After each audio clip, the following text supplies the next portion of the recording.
కార్తీక మాసం పైగా శనివారం సాక్షాత్తు శ్రీ వెంకటేశ్వర స్వామిని దర్శించుకునేందుకు వెళ్లారు భక్తులు. కానీ పాపం వారికి తెలియదు ఇదే చివరి రోజు అవుతుందని.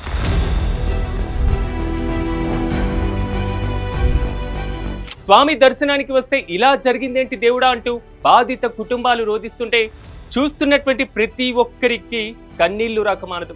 ఇంతకీ హృదయ విదారకరమైనటువంటి ఘటనకి కారణమేంటి? ఇందులో కుట్ర కోణముందా?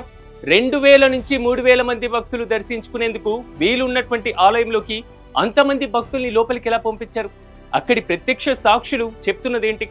ఇలాంటి ఘటనలు జరగకుండా తీసుకోవాల్సినటువంటి చర్యలేంటి? ఆంధ్రప్రదేశ్లోనే ఎందుకు ఇలాంటి ఘటనలు జరుగుతున్నాయి? అసలు తప్పెవరిది? శిక్ష ఎవరికి?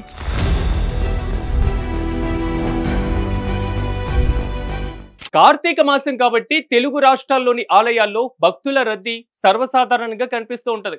కానీ దైవ దర్శనానికి అందరికీ ముఖ్యమే. అలా అని తాము మాత్రమే ముందు దర్శించుకోవాలనుకుంటే ఆంధ్రప్రదేశ్లోని శ్రీకాకుళం జిల్లా కాశీబుగ్గలోని శ్రీ వెంకటేశ్వర స్వామి ఆలయంలో జరిగినట్లే జరుగుతుంది. నవంబర్ 1 శనివారం కార్తీక మాసం కూడా కావడంతో ఈ ఆలయానికి భక్తులు స్వామివారిని దర్శించుకునేందుకు వచ్చారు. అక్కడ ఏదో ప్రైవేటు టెంపుల్ అది.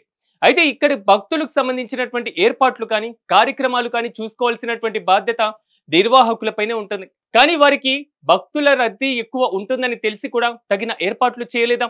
అందులోనూ 3000కు మించి భక్తులు క్యూ లైన్లో ఉండేందుకు స్థలం కూడా లేదు. అటువంటి ఆలయంలోకి దాదాపు 25,000 మంది భక్తులు ఎలా వచ్చారు? భక్తులంతా క్యూ లైన్లో ఉన్నారు. స్వామివారిని దర్శించుకోవాలంటే 10 మెట్లు కిందకి దిగాల్సి వస్తుంది. పైగా ఎగ్జిట్ ఎంట్రీ 2 కూడా ఒకటే ఉన్నాయి. మరి ఇంకెంత జాగ్రత్తగా ఉండాలి? కానీ అక్కడ నిలువెత్తు నిదర్శనం నిర్లక్ష్యం కనిపిస్తుంది.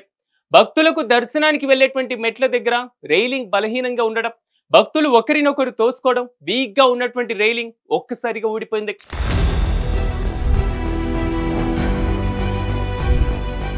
దీంతో భక్తుల మధ్య తోపులాట జరిగింది. ఈ ఘటనలో 10 మంది అక్కడికక్కడే మరణించారు. మరికొంతమందికి గాయాలు కూడా అయ్యాయి. ఒక భక్తుడు కొన ఊపిరితో ఉండగా సిపిఆర్ చేసి బతికించారు. మృతుల్లో చిన్నారులు కూడా ఉన్నారు. గాయపడ్డ వారిని వెంటనే హాస్పిటల్కి తరలించి చికిత్సను కూడా అందిస్తున్నారు. ఈ ఘటనపై ప్రధానమంత్రి మోదీ కూడా తీవ్ర దిగ్భ్రాంతి వ్యక్తం చేశారు. మృతి చెందినటువంటి కుటుంబాలకు 2 లక్షల రూపాయలు ఎక్స్గ్రేషియా కూడా ప్రకటించారు. ఈ ఘటనలో ఏకంగా 9 మంది మరణించి 2 గాయపడ్డారు. అలాగే తొక్కిసలాటలో గాయపడిన వారికి 50,000 రూపాయల సహాయాన్ని కూడా ప్రకటించారు ప్రధానమంత్రి మోదీ. ఇదే ఘటనపైన ఆంధ్రప్రదేశ్ ముఖ్యమంత్రి చంద్రబాబు సైతం స్పందించారు. తగిన చర్యలు తీసుకుంటామని కూడా చెప్పుకొచ్చారు. దీనికి బాధ్యులైన వారిని ఉపేక్షించేది లేదని ఆయన హెచ్చరించారు కూడా. మంత్రి లోకేష్ అయితే కాశీబుగ్గకు కూడా వెళ్లారు. అక్కడ పరిస్థితిని పరిశీలించారు.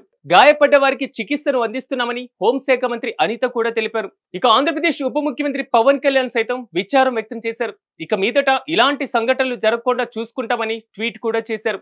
ఇతర మంత్రులు సైతం తమదైనటువంటి శైలిలో స్పందించారు. కలెక్టర్ కూడా బాధ్యులను కఠినంగా శిక్షిస్తామని హెచ్చరించారు కూడా. ప్రత్యర్థి పార్టీల నేతలు మాత్రం కాశీబుగ్గ సంఘటన ప్రభుత్వ నిర్లక్ష్యం వల్లే జరిగిందని ఆరోపిస్తున్నారు.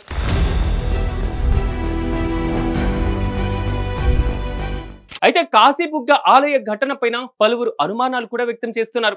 ఇందుకు కారణాలు కూడా లేకపోలేదు. పలాసలో నిత్యం టీడీపీ వర్సెస్ వైసీపీల మధ్య వార్ జరుగుతూనే ఉంటుంది. దీని వెనకాల కుట్ర కోణం ఉందని కూడా కొంతమంది అంటున్నారు. మరోవైపు సోషల్ మీడియా కారణంగానే ఈ సంఘటన జరిగిందని కూడా వారు చెప్తున్నారు. ఏదైనా పుణ్యక్షేత్రం లేదా దర్శనీయ ప్రాంతం మీద వీడియోలు రూపొందించడం, వాటిని సోషల్ మీడియాలో అప్లోడ్ చేయడం ఇటీవలే కాలంలో బాగా పెరిగిపోయింది. పైగా వాటికి రీచ్ ఎక్కువగా ఉంటుందన్న నేపథ్యంలో సామాన్య జనాలు కూడా ఆకర్షితులవుతున్నారు. ఆ ప్రాంతాన్ని సందర్శించడానికి ఆసక్తి కూడా చూపిస్తున్నారు. అందువల్ల వివిధ పుణ్యక్షేత్రాలు, దర్శనీయ ప్రాంతాలు భక్తులతో కిటకిటలాడుతున్నాయి. ముఖ్యంగా పవిత్ర మాసాల సమయంలో భక్తుల రాక అధికంగా ఉంటుందని కొంతమంది అంటున్నారు. భక్తులు అధికంగా వచ్చినప్పుడు ఊహించని దారుణాలు చోటు చేసుకుంటున్నాయి. దీనివల్ల తొక్కిసలాటలు కూడా జరుగుతున్నాయి. ఈ ప్రమాదంలో ప్రాణ నష్టం కూడా తీవ్రంగా ఉంటుంది. ఈ ఏడాది జనవరి నెల 8న తిరుమల ప్రాంతంలో వైకుంఠ ఏకాదశి టికెట్ల విక్రయాలు కూడా జరిపారు. ఈ క్రమంలో భక్తులు భారీగా రావడంతో తొక్కిసలాట జరిగింది. ఈ ప్రమాదంలో ఏకంగా 6 చనిపోయారు. దీనిని మర్చిపోకముందే నవంబర్ 1న శ్రీకాకుళం జిల్లా కాశీబుగ్గ వెంకటేశ్వర స్వామి ఆలయంలో తొక్కిసలాట ఇదే విధంగా జరిగింది.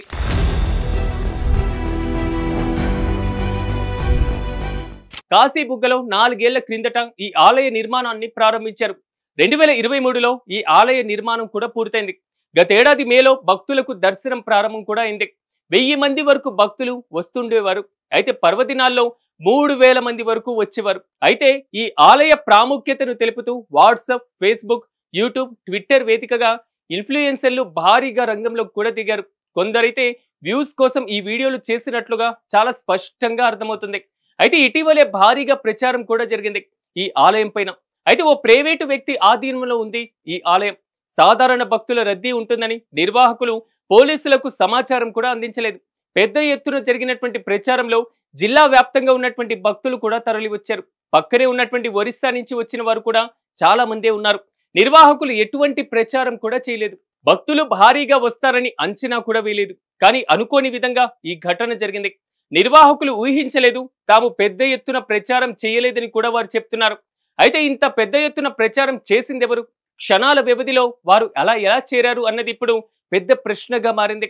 అయితే నిర్వాహకులు హరి ముకుంద పండా మాత్రం ఇంతమంది భక్తులు వస్తారని తాను ఊహించలేదని, అందుకే పోలీసులకు సమాచారం ఇవ్వలేదని చెప్పుకొస్తున్నారు. కానీ కొంతమంది రాజకీయ పార్టీల నేతలు ప్రత్యక్షం కావడం మాత్రం కుట్ర కోణముందన్న అనుమానాలు కూడా పెరుగుతున్నాయి. ఒక పక్క శవాల ముందు బాధితులు రోధిస్తుంటే మరో పక్కన శవ రాజకీయాలు కూడా మొదలైపోయాయి.